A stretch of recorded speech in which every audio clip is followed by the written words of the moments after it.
Christians, we need to live questionable lives. And it is. It's like, wait, what? What do you mean questionable lives? And he meant, right, we should live lives in such a way that it provokes curiosity and it evokes questions from people.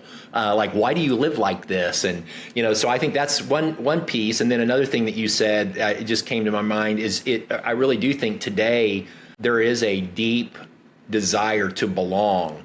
And that's why I think the bounded set, where if you have to believe and behave a certain way before you belong, it's just a bit backwards.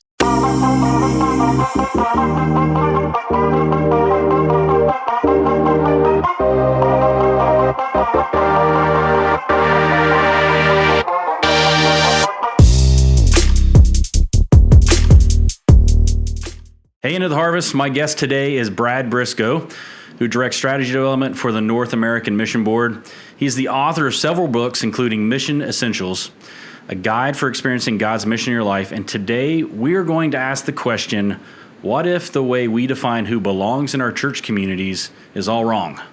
Could shifting our focus from strict membership criteria to the direction people are moving towards Jesus transform how we engage with others and live out our faith? Brad, welcome back to the show. Hey, thanks, John. Good to be with you. Well, I can't tell you how excited I am to have you on this episode. We don't always get a chance to talk, Brad. You're usually on with Andrew, so thanks for being flexible and jumping in with me with some scheduling conflicts. But we just had last week Alan Chung with the Navigators talk about how church around the world looks completely different depending on what continent you're on and which culture it implants itself. But one of the things that can be lost is the idea of mission. So I've heard you describe yourself as a missiologist. That's a cool word. It sounds like almost like magic or something. I'm an anti-magic person, just so that's clear. But for those of people who may not be familiar, like, what is a missiologist, and what's your work look like? Yeah, well, that's a great question. Well, I would say, simply put, it's helping the church realign around the redemptive purposes of God, or the broader concept of mission. So my primary emphasis the last 20 years is working with church planters.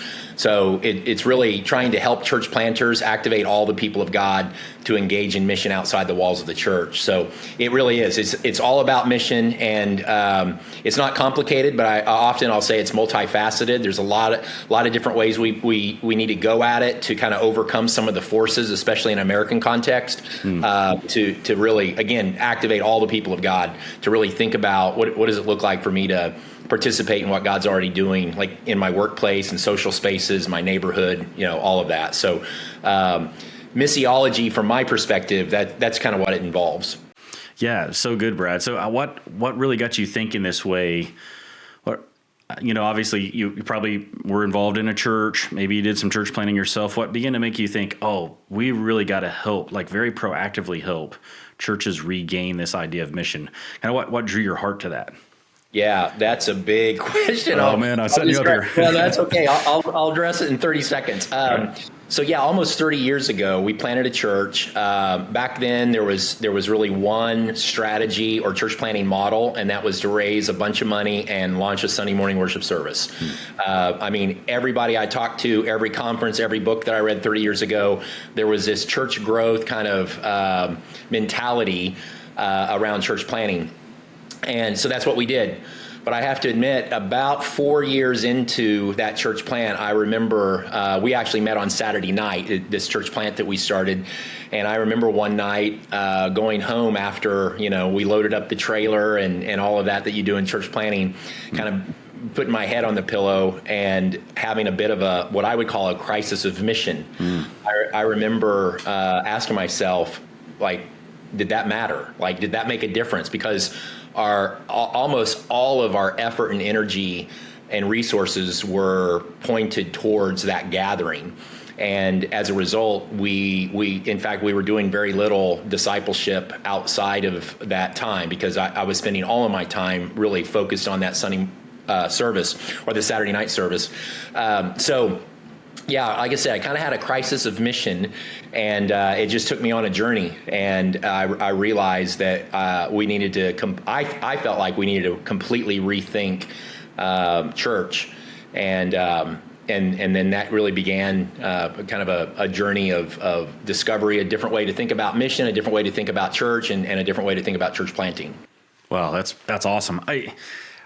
doesn't it just highlight how faithful the Lord is? Even you were stepping out on obeying God with the information that he had given you, right? And you did that. And as a part of that journey, God said, well, what about this? Or helped you really think, are we moving the level here? Like, is anything Right. like registering, How about the faithfulness of our Lord to allow us, to be obedient as a part of the process, continue to mature us and grow us, right?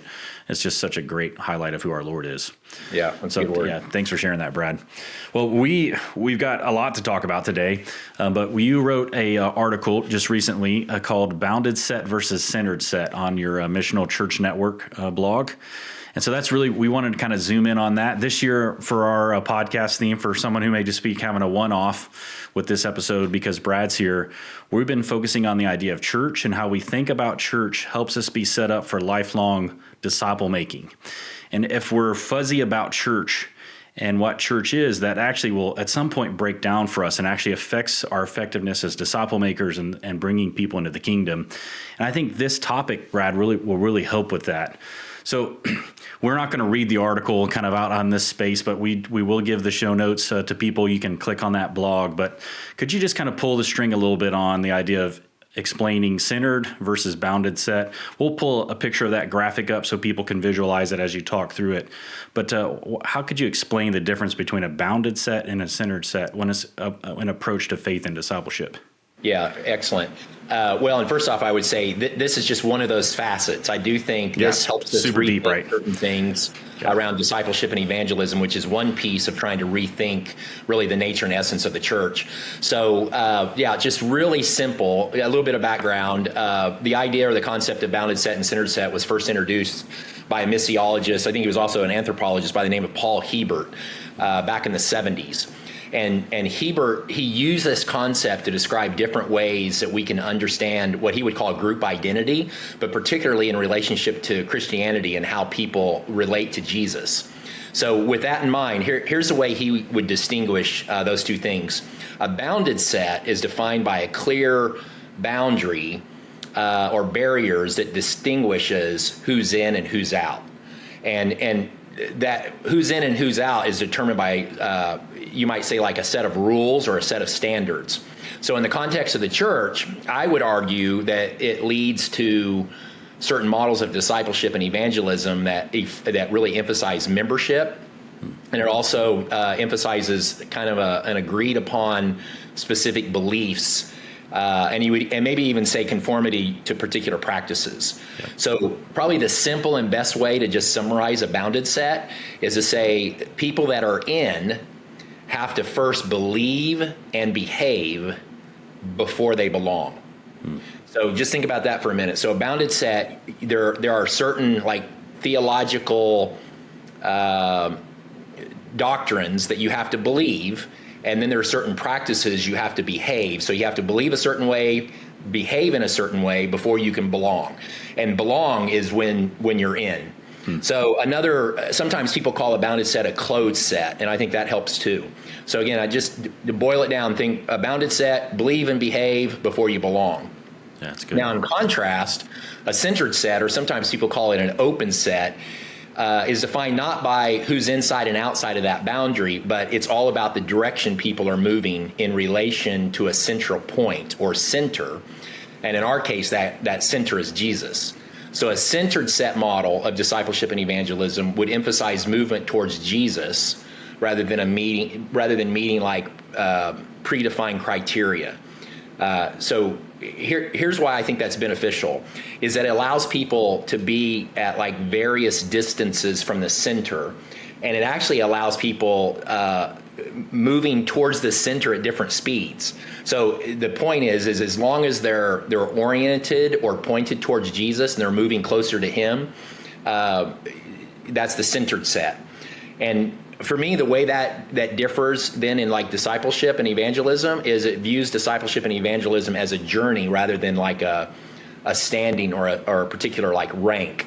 And why I think that's helpful is I think it fosters a more inclusive environment that welcomes people that are on lots of different places in the journey. So it could be somebody that's a seeker, somebody that's a skeptic, and it could include mature believers alike. So It's all about Jesus is the center, And it's all about the direction. Are people moving closer to Jesus or farther away from Jesus? And some people are going to be moving kind of at a higher rate of speed towards the center, and some might be moving very slowly. So, John, if I can, I tell you what I'd like to do. I remember, so I tell you a book that was very influential when I was having that crisis of mission 25 years ago. Yeah. When I was on a journey, I remember reading a book. Now, originally the book was published in 2003, so 22 years ago. But it was a book by two Aussies, Alan Hirsch and Michael Frost, and it was a book called The Shaping of Things to Come.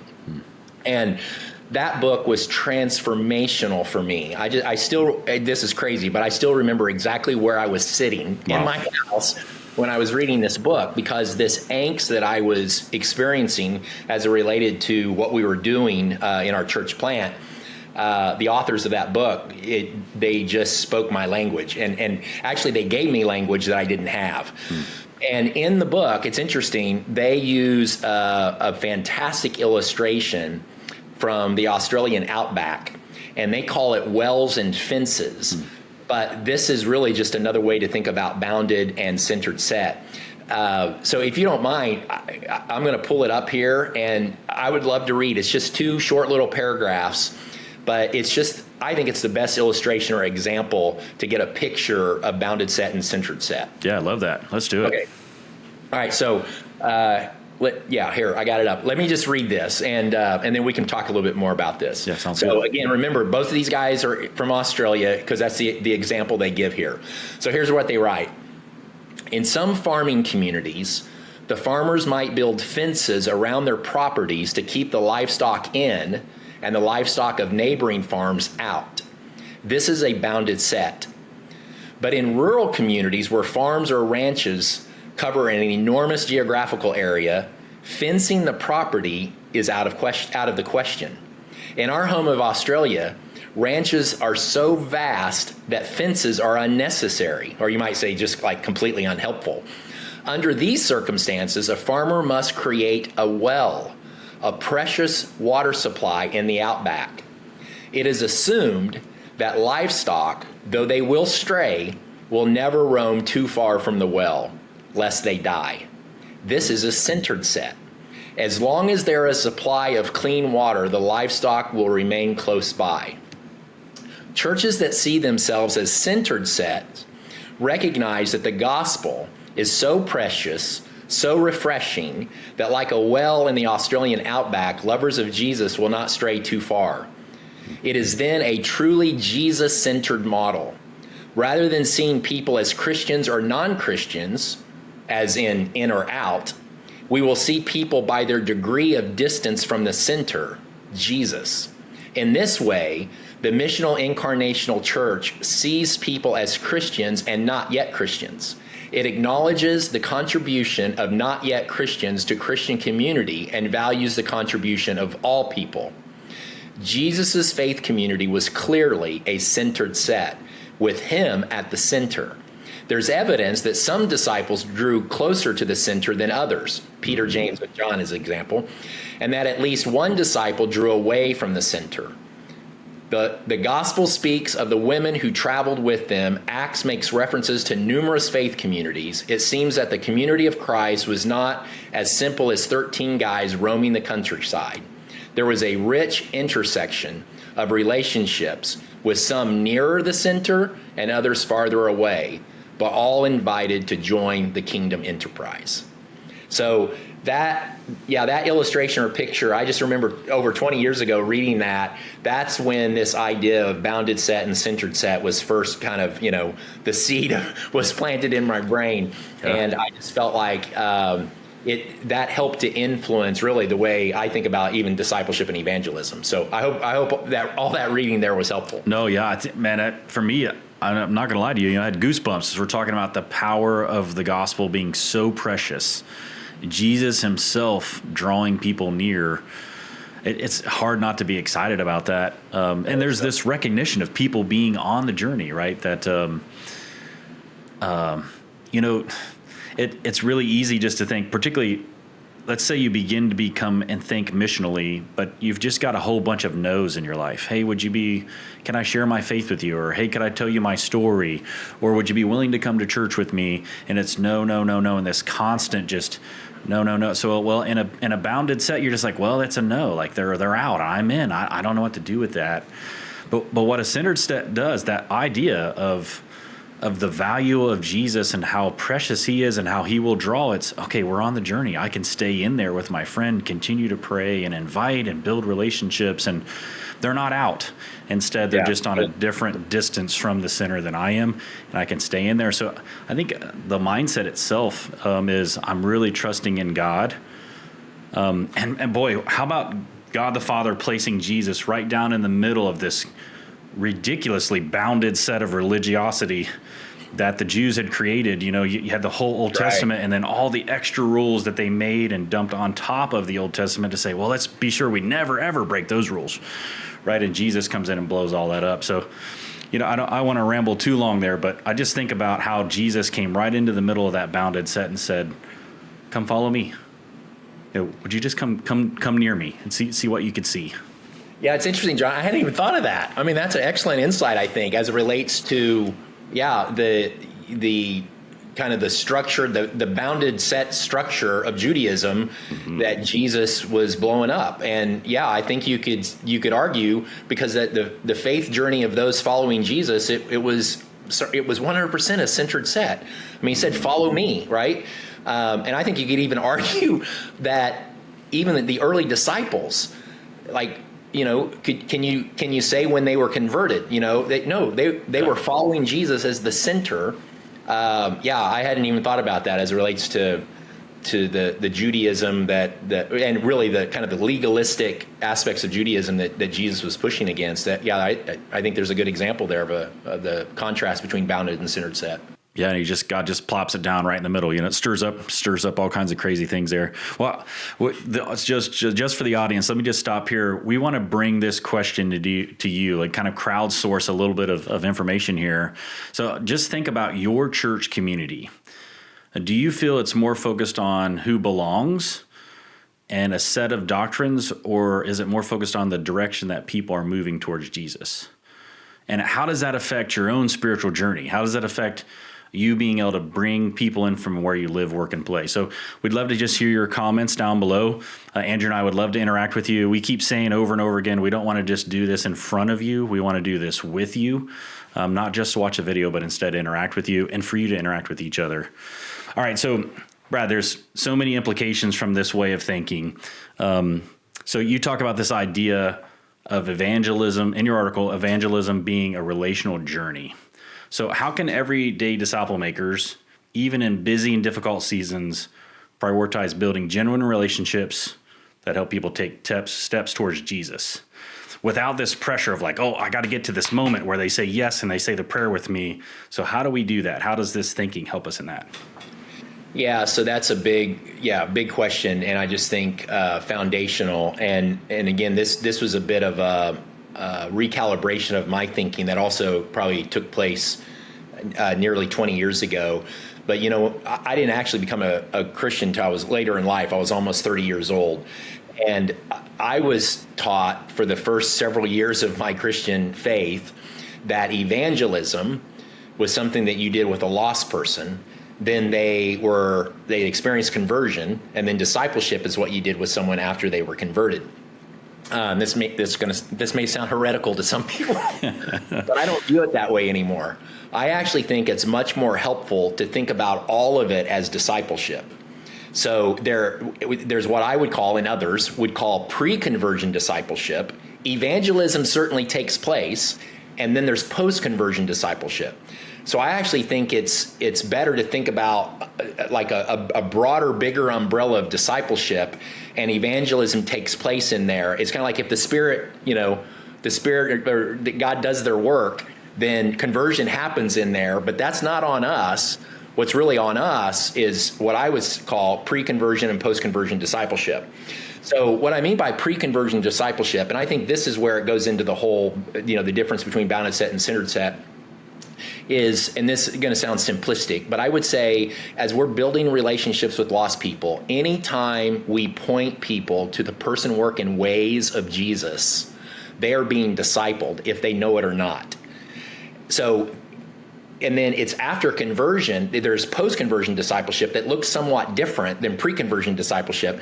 But I think it's freeing to people to think about, as we're cultivating relationships with people, just like you said just a minute ago, John, that, if you get these constant no's, well, you just keep building relationships. You keep walking on that journey with people. And we're praying and hoping that the Spirit does his work in the life of that person. But in the meantime, it's all about building relationships with lost people and walking with them. So, I would argue sometimes, if our only form of evangelism is to give the 4 spiritual laws, one of the reasons we do that is that typically most Christians don't have relationships with lost people.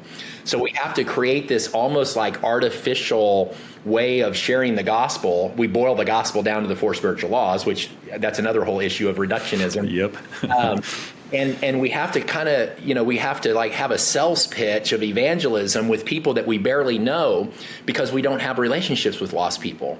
Where I've just discovered it's freeing to people to think about, no, I'm just slowly pointing people, again, I like to say, to the person, work, and ways of Jesus as we're doing life with each other. Conversion takes place, and then it's a little different relationship. So I would say all of us should have multiple pre-conversion discipling relationships, and we should have multiple post-conversion discipleship relationships.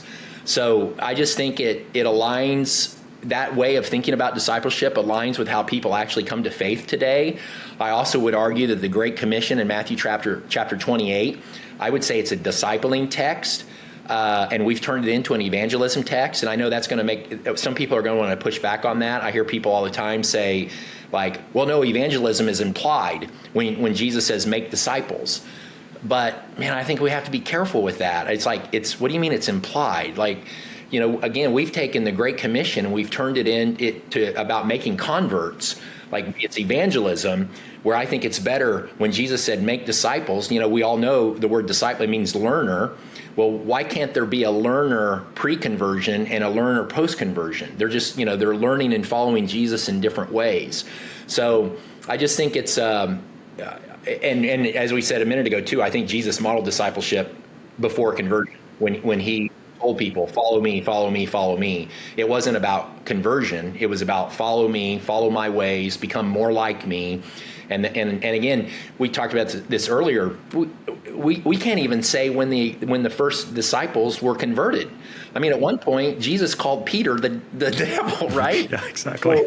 Well, where did conversion take place? I just think hopefully it was after that. No, I'm just joking. That's freeing to people because it's not about, man, I've got to have this sales pitch down, to communicate, when I have an evangelistic opportunity.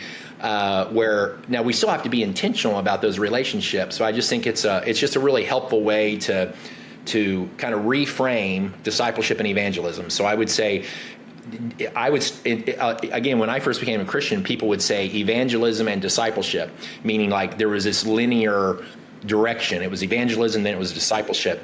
I very purposely now, I don't say it like that. I always say discipleship and evangelism. I think we need to start with the idea of discipleship, Matthew chapter 28, and again, recognize evangelism will happen there, but it happens under this broader umbrella of discipleship. I love that, because what it really does is, right, so if we have a phrase that we use called the 3 B's, to believe in, belong to, and become like Jesus. And, that's one of our kind of our tools that we use with Into the Harvest. And really, everybody's on that journey. So if they have yet to believe in Jesus, we can journey with them to believe in who Jesus is, right?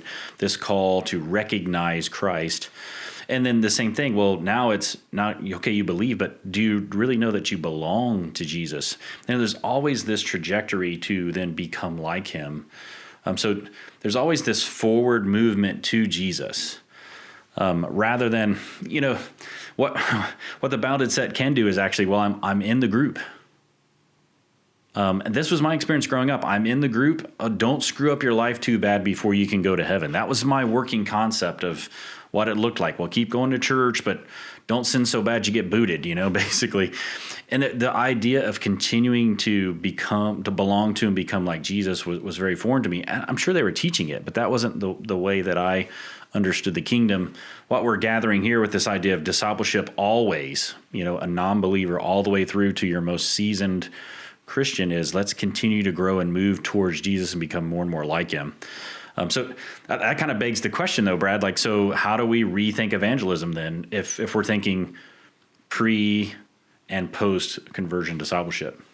Yeah, so there's a lot of different ways to kind of reframe evangelism. One of my favorite ways I like to articulate actually comes from a book from a friend of mine. Hugh Halter wrote a book several years ago called Flesh, and in that Hugh uses 5 words. I just think this is incredibly helpful and very practical. So he uses 5 words to describe a way to rethink evangelism. I like to call it incarnational evangelism.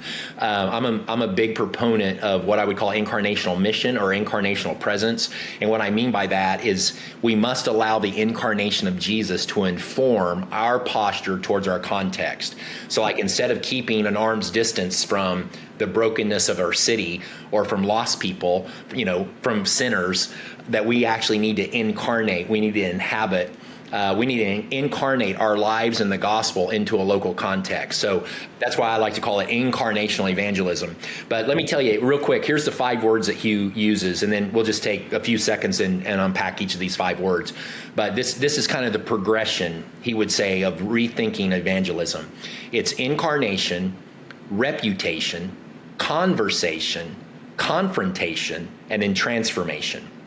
So here's what he means by that. Incarnation is what I just said, that we embed our lives in the gospel into a local context. Incarnation, so we're actually allowing the incarnation of Jesus to shape and inform the way we enter into the places that God has sent us. And where God has sent us, I would say that's in our neighborhoods, our workplaces, and the social spaces that we hang out throughout the week. So we need to incarnate into those places.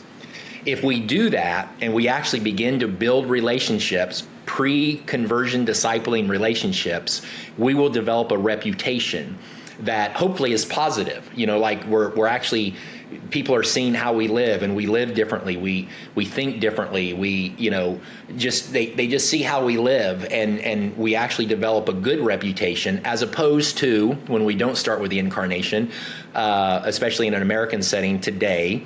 Unfortunately, there's a lot of bad reputation as it relates to Christianity and Christians. So we need to overcome that. And I would argue, in a lot of those cases, I mean, some of it's true, but it's a caricature that people have of Christians and the church. And I would argue the only way we can break down that caricature is to do life with people. And that's what the incarnation's about. It's about doing life with people. So it's as we do life with people then that we develop, hopefully, a good reputation, which leads to the 3rd word, conversation. So if we're actually doing life with people, we're building a good reputation with people, we're going to have conversations. I mean, we're going to have conversations around spiritual issues of faith, issues around the church. I mean, and they're going to be natural. We're not going to have to make these up, or it's not going to be awkward or artificial, but we're going to have genuine life-meaning conversations with people. Then the 4th word is confrontation. Well, the point of this is that the gospel of Jesus, it will confront our sensibilities. There's just no doubt about it. I mean, the things that Jesus calls us to do, and just following him and becoming more like him, there is going to be a deep sense of confrontation in the way that we live our lives.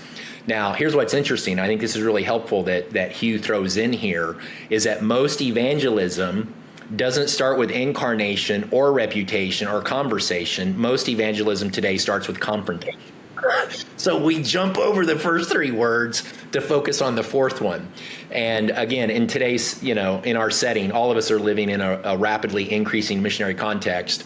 There just has to be this much longer relational runway before we get to confrontation. And then hopefully the last word, transformation, is that the gospel of Jesus actually then begins to transform that person's life. But here's the key: we continue to walk with them. So for me, that's how this kind of way of rethinking evangelism with incarnational evangelism kind of flows into the idea of pre-conversion and post-conversion discipleship. It's all of a journey. It's more of a centered set. We're pointing people towards the ways of Jesus rather than who's in and out. And then, like I said, starting with confrontation with kind of this, artificial way of communicating the gospel. Yeah, it's so good, Brad. And because if we think about this bounded set is, I have to give them the rules, right? I have to give them the entrance point before we can even kind of have a relationship, or before they can come into my group. So I have I have to lead with confrontation if that's my mindset. I have to lead with, oh man, I got to get them the facts. They got to get the facts. So what's crazy is most people, when it comes to evangelism, they feel like, oh, I have to do all the studying on apologetics. I have to be ready for any question that might come. I got to be a case maker. And that's true. But what is also true is there's actually a whole swath of the population that's not really themselves ready to have these deep conversations, all these huge, like, existential conversations on creation and all these crazy things. They actually want to know if Christianity works. Is this thing real? That's what people are looking for, right? So that's really what I hear you saying, is that when we live it out in front of other people, whoa, there's something different. When Brad and his family went through the hurricane, there was something different about how they responded, with how they trusted God and how they wanted to minister to us while we were struggling in our neighborhood. Well, that gives you and your family this reputation. And it moves into this conversation, and obviously the gospel does its thing. It's powerful, right? But I think sometimes, because of that bounded thinking, right, because of that bounded set, what we do is, I get all the facts right because it is closed. There, you have to know all the facts correctly. But instead, what people really want is like, hey, Brad, is this thing real? Like, are you really at peace? Your house, the roof of your house just blew off. Are you guys really cool with this? That kind of thing. A couple things come to mind in light of what you just said. One is, again, one of the authors of Shaping the Things to Come that I mentioned earlier, Michael Frost. I remember him giving a talk years ago, and it was about, as Christians, I just think this was a brilliant little slogan, and probably like the title of his talk. But he said, Christians, we need to live questionable lives. Yeah, so good.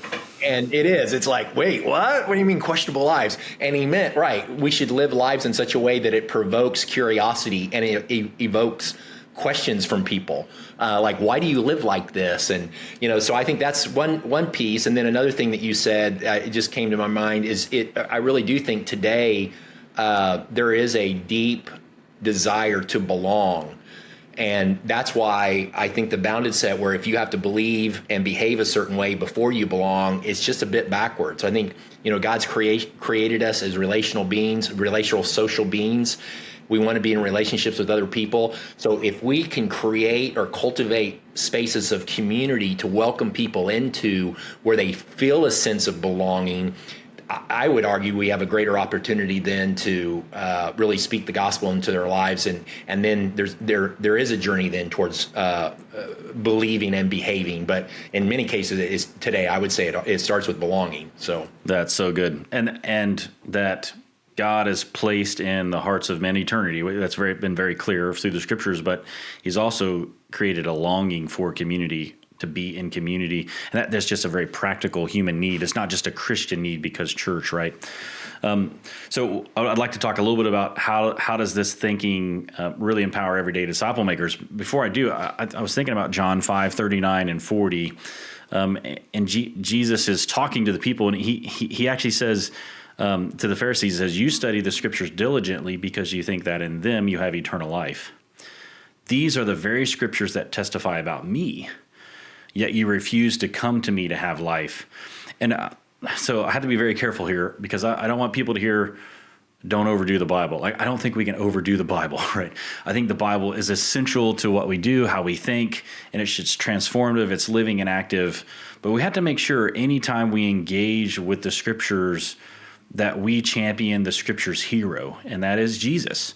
There's one hero in the scriptures, and that is Jesus. So even the way we study the Bible, if we think that in a very bounded way, about the Bible itself and core doctrines, sometimes it's very scary. We could be missing Jesus. So if we're constantly letting the scriptures point us to the hero of Jesus, I think that's really important. Pre-discipleship, pre-conversion discipleship, post, it doesn't matter. Our job is to believe in, belong to, and become more and more like Jesus as we walk with him. So, all right. So this, obviously, the mission of Into the Harvest, she's been with us multiple times, but we feel like disciple makers, that's our target audience. We really want to help everyday disciple makers.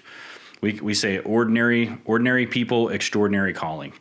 So as we think about this idea of centered set, how do we help everyday disciple makers think about their responsibility in disciple making, and how can everyday disciple makers actively include others in their journey with Jesus? Especially in a way that invites participation from those who are kind of not yet believers, not yet followers of Jesus. So how do we help everyday disciple makers? They have a heart for evangelism. How can they live their lives in a very practical way with this centered set thinking? Yeah, the first thing I'd say very simply is you just have to do life with people. I mean, man, just again, and I'm sorry to go back to it again, but the incarnation, I just think we often, so often we just kind of leave that out of the way we understand the gospel, or the way we understand, sometimes the way I'll say it is Christology. That I was on an earlier episode with Andrew where we talked about reductionism of the gospel, or reductionism of Christology, where we reduce it down to just the cross. Now, absolutely includes the cross. But it also includes the incarnation. It includes the life and teachings of Jesus. Of course, it includes the cross, but it also includes the resurrection and the ascension and Pentecost and the second coming. All of that has something to say about the way we understand the person, work, and ways of Jesus. So, man, the incarnation is just foundational for me, and I love the word with. We don't do ministry to people. We don't do ministry for people. We ought to do ministry with people. So I'd say the first thing is we've got to kind of overcome this idea of that we need to keep lost people of an arm's distance, and we actually need to lean in and do life with people. Now, practically speaking, that means sometimes it means we need to cultivate spaces of community. A little phrase I'll use sometimes, that we need to be placemakers. We need to actually create spaces to welcome people into that aren't church things. I talk this language, church planters, all the time, because I tell you, a lot of church planters, they're really good about initiating conversations with people, like in coffee shops and bookstores or at the gym or wherever. But a lot of times they'll engage their city and have all of these acquaintances, but they don't know what to do with those people other than start the Sunday morning worship service so they can invite them to that church thing. So a lot of times I'll tell church planters, look, you need to have a space in between you developing relationships with people in social spaces and the church thing. Create some kind of space, if it's once a week or it's once a month, that isn't a church thing, but it would be a natural thing to invite somebody to. Maybe it's a fire pit, on the first Saturday night of the month. Maybe it's a game night, or it's a potluck, or it's something that you're already doing. And as you're building relationships in these social spaces or in your neighborhood or your workplace, it's real natural to invite people to that. So I just call that cultivating community. And I think the key little piece of that is a little phrase we use a lot, we call social momentum. So what I mean by that is that if you don't have that space where people can feel like they're beginning to belong with a group of other people, you will not experience any social momentum. You'll just have lots of one-time connections with people, but we've got to create this space where people can actually belong.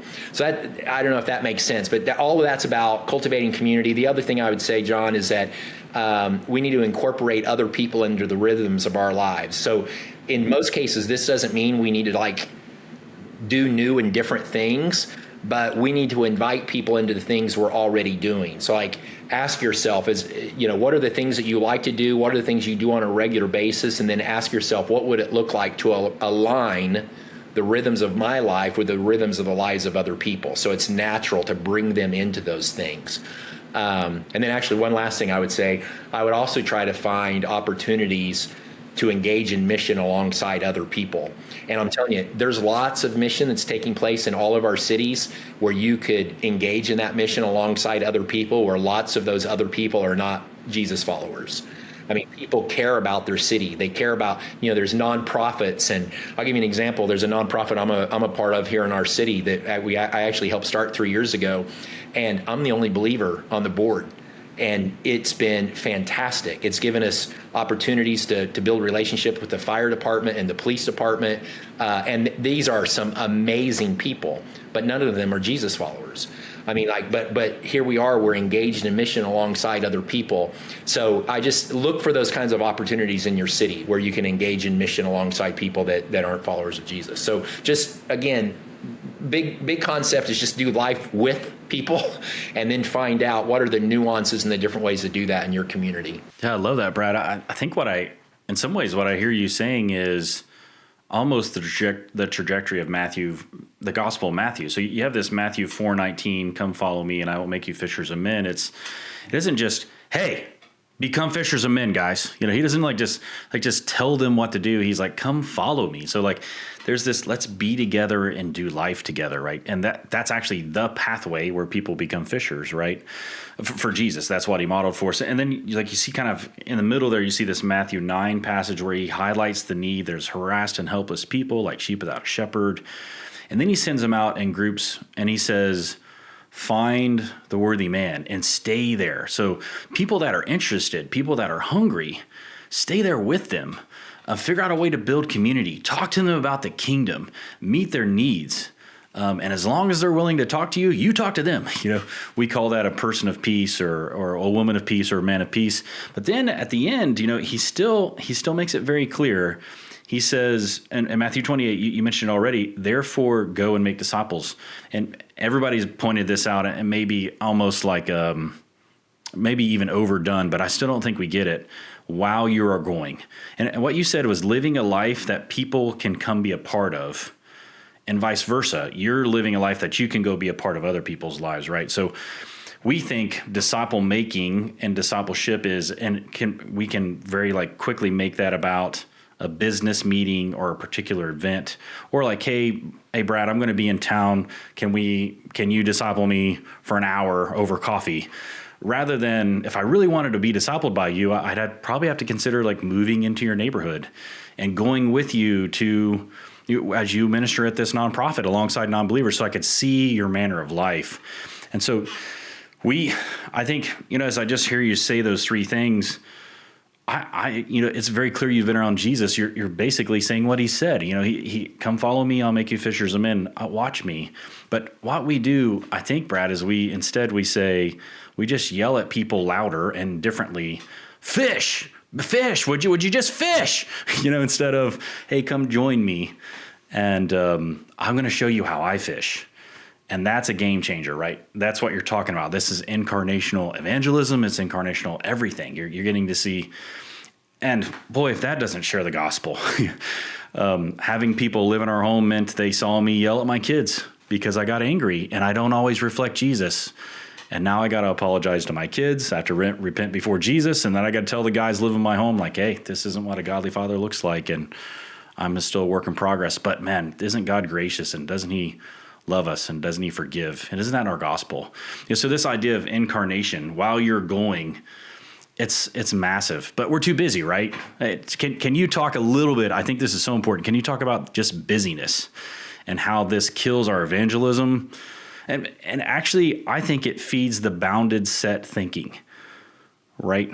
So how busyness makes us think, oh, just get people in the club, we'll be all right. So talk a little bit about busyness, if you don't mind. Well, yeah, it's an enormous piece to really living out missionality, or living a missional lifestyle, or a missional incarnational lifestyle. There's two primary reasons we don't do it. Number one is fear. That people fear the stranger. I say all the time, it's interesting in the new, and then I want to get back to your question, John, but I always think these two things go together. So the first one is fear, and it's interesting. The word for hospitality in the New Testament is philoxenia. So it's the word phileo and xenos. It literally means love of stranger. And we translate that hospitality. And man, we could have a good party, basically, right? We miss it. We could do a whole episode on the power of biblical hospitality. Boy, that's so good. All right. But here's Are you what's committing? interesting. You're committing to that Yeah, one? well, Okay. That would be an easy conversation to have. Love it. But what's interesting is few Christians really know the word philoxenia, but they do know the word xenophobia.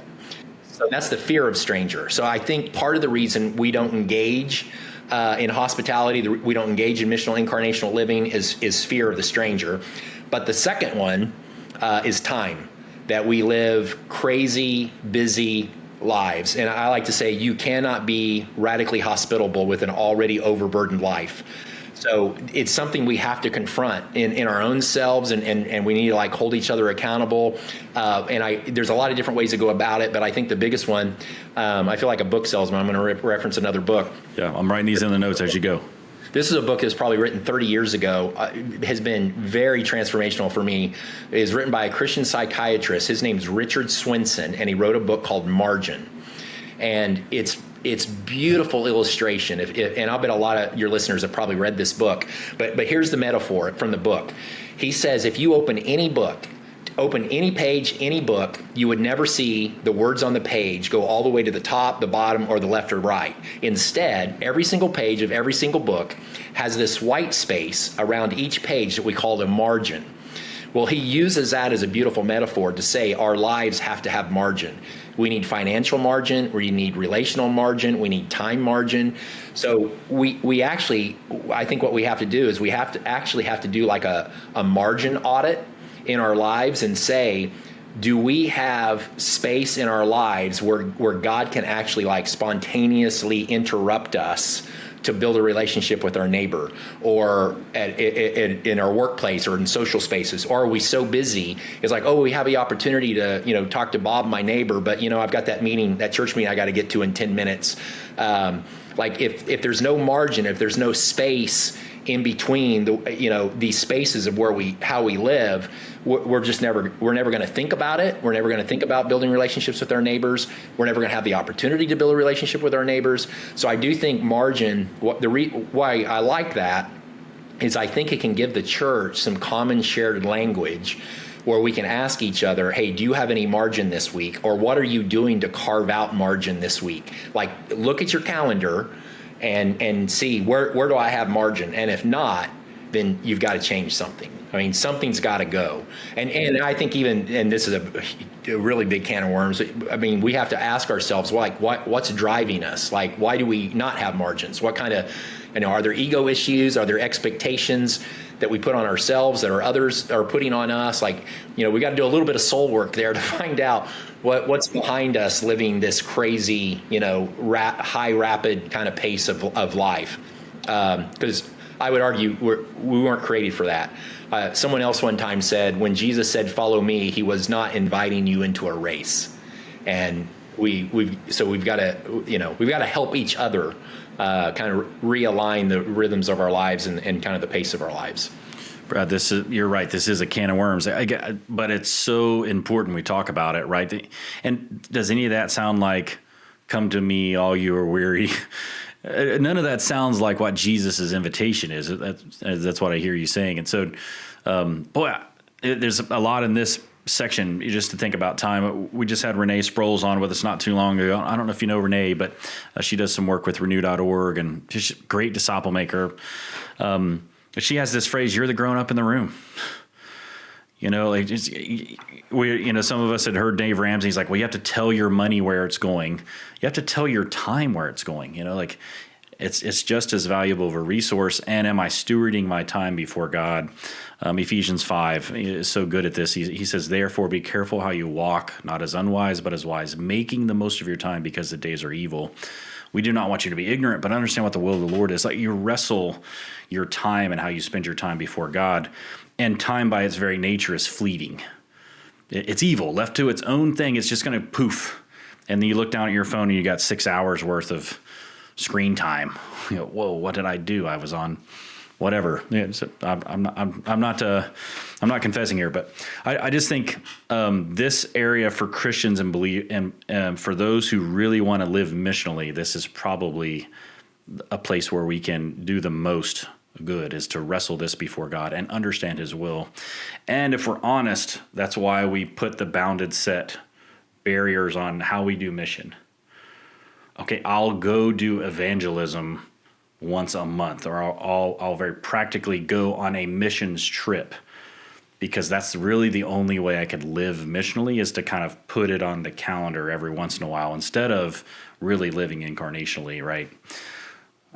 Exactly. So anyway, look, if you go on a missions trip, we're not trying to critique that, but what we're saying is, like, you are on a mission trip right now.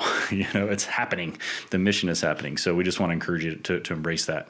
Well, Brad, I can't tell you how fun this has been. Great. Just thanks for coming on and joining us today. If folks want to learn more about your work, what's the best way for them to kind of connect with you? Yeah, so I have a blog that I post on pretty regularly. It's just missionalchurchnetwork.com. Also, I'm pretty active on social media, Facebook and formerly Twitter. Yep. And really most of what I do on that is just sharing resources, different things that I'm reading or that I think might be helpful to other people. There's not very much personal stuff. It's usually just things that I hope are encouragement and helpful resources to others. So so both Facebook and Twitter are pretty good ways to connect. But probably the blog is probably the first place to start. Yeah, awesome. I have to tell you that the blog has been personally encouraging to me, and following you is always giving me something to think about. It's always a quote from a book that you're thinking about, or a missional conversation you had with someone. So thanks for doing that. In some ways, that's kind of living your life publicly so other people can learn and grow from that. So thanks for being willing to do that. I enjoy it. I would really love, I'd love to have you back to talk about radical, I think probably what is really radical hospitality in today's world, which is probably just biblical hospitality. Right. So I'll just publicly commit us to circle back on that. So thanks for jumping on today, and really just a pleasure to be with you. Yeah, I enjoyed it, John. I appreciate you.